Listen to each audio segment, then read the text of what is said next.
যেহেতু ক্রাশ ছিল অনেক দূর, কখনো ভাবিও না যে দেখা পাবো, ফাইনালি তো দেখতে পেলাম। এখন একটা ইচ্ছে তো পূরণ হলো। কেমন সুন্দর? অনেক আমার ড্রিম বয় দেখতে পাইছি, বাট হাতটাই দেখছি বেশিরভাগ, ফেসটা একবারই দেখছি। আর এখন যাওয়ার সময় দেখলাম। আমার তো ক্রাশ ছিল, ভালোই লাগবে।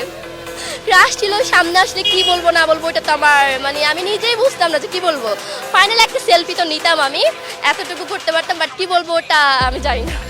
সুন্দর মানে সুন্দর, কি সুন্দর ওনার জন্য কম হয়ে যায়। আমার হাসিতে সে ফিদা হয়ে যাবে, কথা বলা লাগবে না।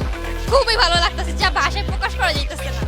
দেখেন না ঘেমে ঘেমে কি অবস্থা। ওকে দেখার জন্য আমি সকাল 11টা বাজে আসছি, 11টা থেকে এখন 3:30 বাজে, এখনই চলে যাবো।